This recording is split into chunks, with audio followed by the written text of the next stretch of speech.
Salaam alaikum. Salaam alaikum everyone. We've just had our 34-week appointment. Alhamdulillah, everything went well, blood pressure was good. Baby was sleeping, very sleepy, won't be measured, but the measurements seemed to be fine, they said. They tried to get me, they as in Waqaar, and the midwife tried to get me to have a non-routine blood test, and I was like, absolutely not, thank you so much. Just to check the iron levels. Basically, my last iron levels were fine. I think there were 6 above the mark where you're supposed to start taking supplements. So 4 below average. And 4 below average, yeah, so it's not as bad. We've come all the way to Fort Kinnaird in Edinburgh today for a Mamas and Papas appointment. I think there's only like 3 stores in Scotland, isn't there? One here, one in Glasgow and one in Aberdeen. And we're going to do the one-to-one appointment. So it's about an hour and a half. I don't know that we're going to use all of it because what are the main things we're looking for today? Basic crib. Some of like the electrical things, like pumps. Yeah, we're definitely wanting to get a travel system. For sure, inshallah. There's only so much you can like figure out online. Obviously we've both been on TikTok, like looking at people's reviews and stuff. We both have an idea of what we'd like. Definitely want to get a pram a pram system that has a car seat up until they're about 4, inshallah, and ideally one that can connect on to, like, if you have a baby in between in the 4 years, that you can connect the prams together. So I need to like mention that actually. So yeah, appointment was for 4 o'clock, but it said you can come early if you get here early. So we're going to go in about a minute and get started. And I'm going to like film what I can. I'm very excited.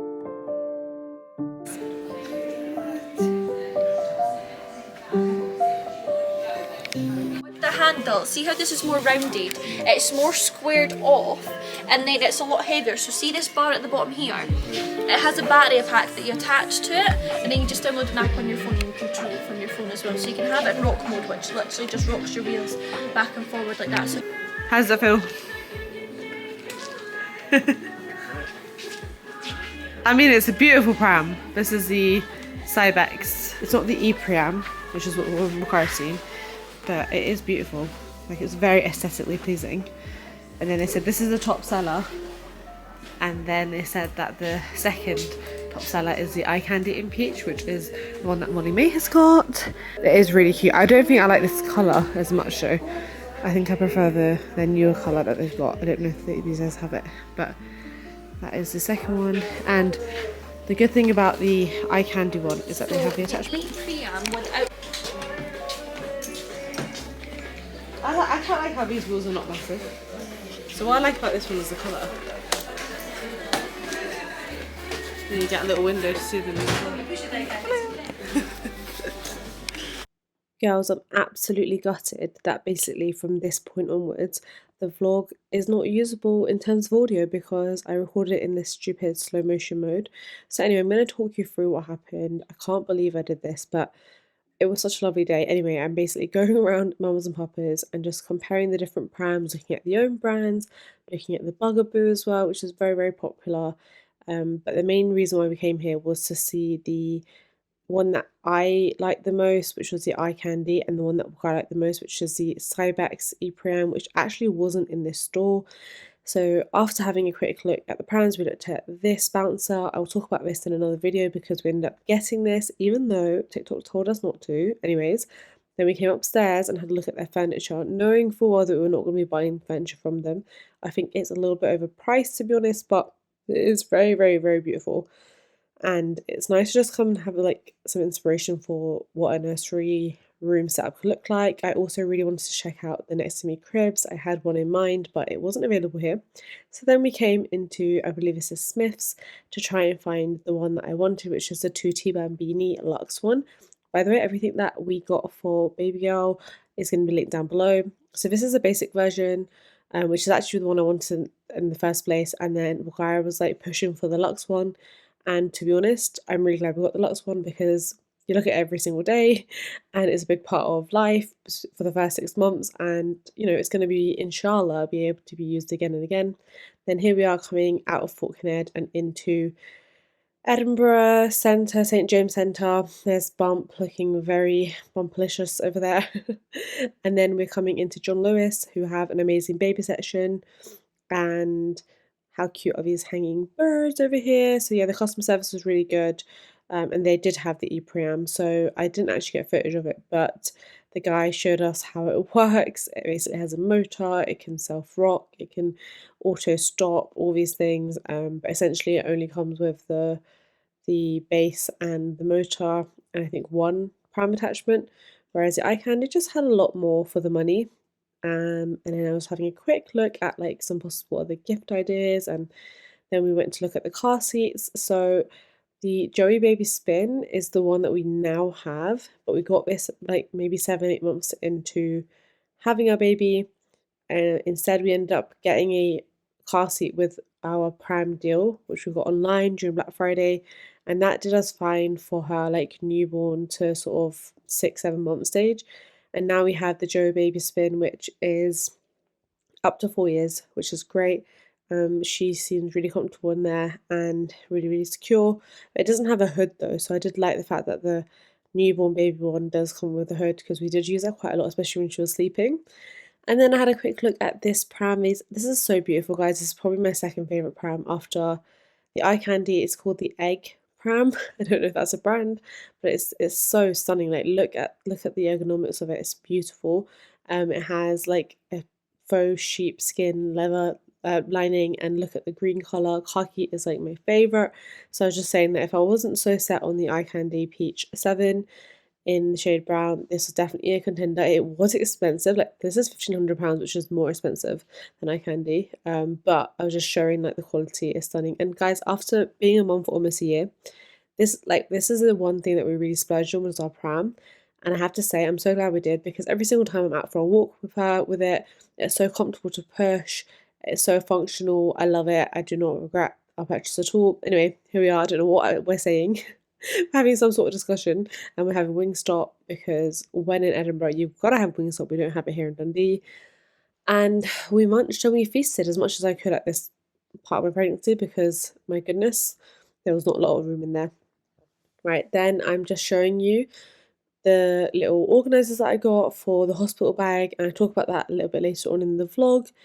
These are really, really good. They're from Etsy. Obviously you can definitely just use plastic bags and label them yourself, but it's one of the things that just helped me to feel calm about the whole situation. And honestly, genuinely, like when we were in the hospital, these end up being really handy. Right, I think the rest of this vlog is actually usable now, so I'm going to stop talking. Really sorry about the sound issue. I promise you no one is more annoyed than I was, but yeah, hope you still enjoy the vlog. Okay, bye. Guys, I just filmed a whole segment of me opening these flowers up and talking about 35 and 36 weeks, and the whole thing was in blooming slow-mo, which apparently a lot of our Edinburgh trip was into. I'm so upset, especially because like Waqaar and I had like done a lot of talking about how we're feeling and stuff. The camera is like, the quality is so beautiful, but it's so annoying that that's happened. In the car on the way back, we talked a lot about how we're feeling about becoming parents and how it's been so far and blah, blah, blah, blah, and all in slow motion, and there doesn't seem to be a way to get out of it. And I'm feeling myself getting emotional, and this is actually, honestly, it's an accurate representation of where it's at in the third trimester. I feel like I have been so much more emotional because I'm much more irritable. A good consistent 6-hour solid block of sleep, I've not had that in weeks already. I know that this happens, like your body prepares you for the broken sleep that comes with having a little bubba, but I am already snappy and irritable, and I know Waqaar is like struggling a little bit with it. So I'm watching a lot more like birth content now, because obviously we're heading towards that direction, inshallah. Obviously if the baby needs to be induced out, then that's fine, it's completely another story. But as uncomfortable as it is, as out of breath I am, as irritable as I am at almost 36 weeks, I definitely would still rather do at least 1 more month or at least 4 more weeks of this and have like as healthy and as ready of a baby to come out as possible, inshallah, than a baby that to come out like a little bit too soon, be like tiny and, you know, worrying about the baby in that sense. So yeah, they weren't kidding when they said the third trimester was just going to be super uncomfortable, and I know it's going to get harder. Like for me, I'm getting more pain on like my lower rib cage on my right side, sorry, more on the right side than anything else, and they said that that's very normal because obviously your uterus is expanding, so all your organs are getting squashed and there's pressure there. My baby bump has been quite low my whole pregnancy, so I haven't had like hardly any heartburn at all really, but I have definitely been feeling more breathless in this trimester, and just more tired in general. Like you just need to sit down more, you just need to rest more. And I was saying before, the speed at which things are done is so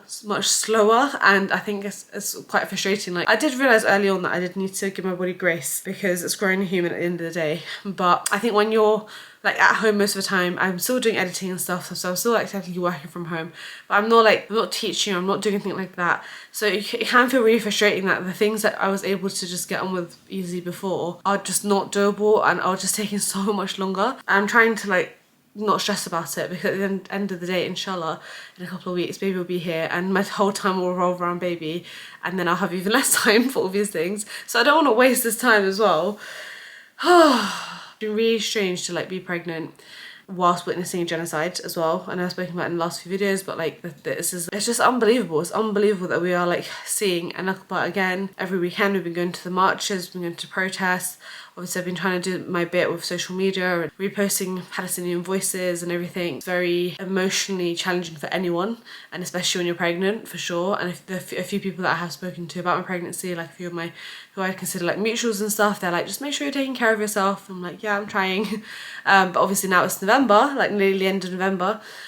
And so it gets dark so quickly now. Maghrib is so early, and so like the desire to go out for walks is very little. So let's talk about how prepared we are. If labour was to start like tomorrow, I'd be very stressed out because I have managed to pack half my hospital bags. I'm going to put a clip in, a really annoyingly slow motion clip, which I'm going to try and speed up for you guys, of the beautiful hospital bag organisers that I got. I'm going to try and make sure I look after these, inshallah. I've started my hospital bag things, all the stuff that I've got already. I treated myself to some new pyjamas, a nice cozy outfit for when I'm coming home. So there's actually 2 other girls like within my extended family who've been expecting at the same time as me. One was due in October, Masha, she had a baby boy, and one was due in November and she had a baby girl, Alhamdulillah Mubarak. And I'm the last one in December, so it's like, oh, mashallah, they're both with their babies now, and it's like, it's just me left now. But in terms of like readiness, like to go through the surges and to put everything into practice from what we've done in the course, I'm okay. Like, I'm feeling okay about that, alhamdulillah. Baby's very lucky that her dada got her first ever bed. So we've got a next to me crib, very easy to fold away as well. It's got a recline function for when baby has reflux, and I've also kindly got us a rocking part so that you can put on the bottom, so we can easily just gently rock baby in the crib. And I'm just praying that we get into a good routine of being able to swaddle baby and put baby in the crib, because I've spoken to 2 different mums recently and both of them are co-sleeping with their babies, and they both said that was not our plan. They both had next to me bassinets and they both had cots and they both are co-sleeping, but they said the baby just wouldn't leave them be, and they're both breastfed babies. So I'm like, hopefully we use this crib, because it's actually quite big. Our main bedroom here is very small. The king size bed just about fits in. We just about managed to fit in our king size bed, 2 bedside tables and a chest of drawers. That's it. And now we've got this crib there. It's very limited on space. That's why I really want it to be used like well, inshallah. And then my mum and dad very kindly gifted us and baby. You guys can choose. You can get the changing table and any other furniture and stuff that you need from us, which is really sweet. So we have ordered, again, Tutti Bambini, the changing table and cot. I don't know that if we're going to build the cot straight away, because we don't need to really. I'll see how Waqaar feels. So anyway, back to the nursery. You guys might remember from the vlogs back in August, we have a really stunning circle window in that room. As soon as we saw that room, we came into this house, we're like, that room is perfect for a nursery. It's so cute, like the circular window is so cute. I thought if it was a boy, we would have gone for like a bit more of like a pirate-y ship theme, but because it's a girl, and I don't know, I just want the nursery to be very, I guess, gender neutral anyway, but like very like clouds and soft and fluffy and teddy bear. That's the sort of the theme. You guys know that my baby shower was teddy bear themed, which was lovely. And what I wanted to do was have a sort of like that wall with the window in it, have it like a window to the sky kind of thing, and then have clouds all around. So I like researching how to paint those, and it's a little doable, but I'm not that artistic, to be honest. Then we started researching how much it would cost to have someone come in to do it, and that's like in the hundreds, and I was like, absolutely not. Like, we're not living in this is not our flat, like we're renting this flat. We are only going to be here for like maximum 1.5 years, 2 years, inshallah. So I do not want to spend hundreds on something that we can't take with us. For the time being, we have decided to just paint the other 2 walls. So Waqaar went and masking taped the plug sockets and just around the edges yesterday, and I'm just going to get started now. I do have a clothing rail for her, and oh my goodness, I cannot believe how many clothes this little girl has already, mashallah, Allah Mubarak. I'm shook. We're both shook. I thought it would be like a quarter of the way filled. It's not, obviously it's not a massive clothing rail, but still, I don't know how that happened at all. And I'm thinking there's no point in keeping clothes that are like 9 months plus out as well. Inshallah, as she starts growing out of like the newborn stuff, putting those away, like the ones that I want to keep or the ones that aren't ruined. But yeah, basically, long story short, definitely not ready. But like if baby did come, like we do have exactly what we need, alhamdulillah. Like we literally have the stuff we need. We have newborn clothes, we have nappies, wipes, and we have a bassinet for her to sleep in. Everything else would sort of come around, you know. But inshallah, I'm just praying that she stays in there at least till her due date. I've got a feeling, I've just got this feeling that I'm gonna have a New Year's baby because my mum, all 4 of us were 10 days late or 10 days overdue. But also remember the due date, only 5% of babies come on that date. So I don't know, it's just, I think this is like something that I just didn't expect when it came to like pregnancy. The uncertainty, because you literally could give birth at any point. Legit from like 24 weeks up until 40 weeks, you could give birth at any point. Now obviously, if you're high risk, you're more likely to give birth prematurely. But even then, even if you're not, you still might. Who knows? So out of breath. But I've just got some old bed sheets out. I'm just gonna sit down, have my iPad on, have some YouTube videos on in the background, and just take my time with it and enjoy it.